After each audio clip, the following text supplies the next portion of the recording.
بلوچستان میں جو ہماری پولیو کی کیمپین ہے وہ بہت کامیاب ہو گئی ہے۔ مجھے یہ بتاتے ہوئے خوشی محسوس ہو رہی ہے کہ پچھلے 10 مہینے سے بلوچستان میں پولیو کا کوئی کیس بھی نہیں آیا۔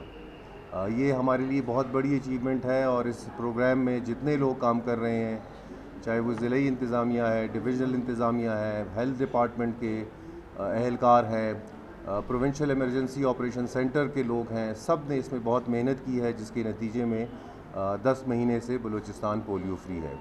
اس سے زیادہ خوشی کی بات یہ ہے کہ ہمارے انوائرمنٹل سیمپلز جو ماحول میں پولیو کا وائرس گردش کر رہا ہوتا ہے اور جس سے بچے جو ہے وہ متاثر ہوتے ہیں، تو اس کے لیے انوائرمنٹل سیمپلنگ کی جاتی ہے۔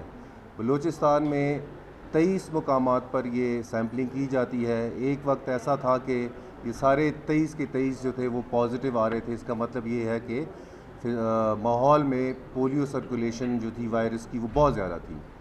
اللہ کا شکر ہے کہ جولائی میں جو انوائرمنٹل سیمپلنگ کی گئی ہے تو 23 میں سے 22 سائٹس جو ہیں وہ نیگیٹو ہو گئی ہیں۔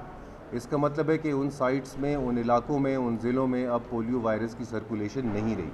جب سرکولیشن نہیں رہی تو پولیو لگنے کا خطرہ جو ہے وہ تقریباً زیرو ہو گیا ہے۔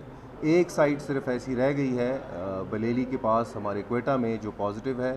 اس کیمپین میں ہم وہاں پہ پوری توجہ دیں گے تاکہ وہ بھی نیگیٹو ہو جائے، تو ہم واحد صوبہ ہوں گے، اور بہت عرصے بعد یہ موقع آئے گا کہ ہم یہ کہہ سکیں گے کہ پورے کا پورا صوبہ ہمارا جو ہے وہ پولیو وائرس کی سرکولیشن سے فری ہو چکا ہے، آزاد ہو چکا ہے۔ خطرہ ابھی تک ہے۔ وائرس جو ہے، میں نے جس طرح کہا کہ اس کو ہم نے انٹرپٹ کر دیا ہے، وہ اس وقت نیگیٹو آ رہی ہے، لیکن چونکہ آنا جانا لوگوں کا رہتا ہے، خیبر پختونخوا سے کیسز رپورٹ ہو رہے ہیں، افغانستان میں کیسز رپورٹ ہوئے ہیں، سو وہ جو ٹریولنگ ہے اس کی نتیجے میں کوئی کیریئر جو ہے وہ دوبارہ وہ وائرس ادھر لے کے آ سکتا ہے۔ سو دو جو ہمارے وہ ہیں اسٹریٹجیز ہیں، نمبر 1 انوائرمنٹ سے اس کو ختم کریں، نمبر 2 بچوں کو پلائیں تاکہ اگر خدا نخواستہ وائرس آ بھی جائے تو بچوں کو اس سے نقصان نہ ہو۔ ماہرین یہ بھی کہتے ہیں کہ جب پولیو وائرس اپنے اختتام کو پہنچ رہا ہوتا ہے تو اس ٹائم پہ ایک دم ایک سپائک آتی ہے، لیکن بلوچستان کے کیس میں اللہ تعالیٰ کا شکر ہے کہ آپ پچھلے سال اگر اپریل مئی میں کھڑے ہو کے یہ بات کر رہے ہوتے تو میں کہتا کہ آؤٹ بریک ہے، لیکن 10 مہینے سے کیس نہیں ہے۔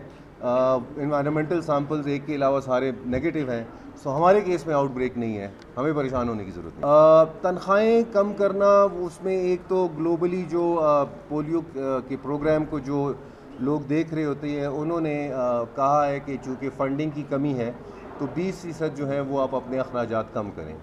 دوسرا، اس کو آپ تنخواہ نہ بولیں، کیونکہ یہ جو پولیو ورکرز ہیں یہ سارا مہینہ تو کام کرتے نہیں ہیں، ان کو ڈیلی کی بیس پہ وہ ریمونریشن یا مشاہرہ دیا جاتا ہے، تو وہ کم ہوا ہے، اور اس کی بیسک وجہ یہی ہے کہ جو اس کی گلوبل فنڈنگ ہے اس میں کمی آئی ہے۔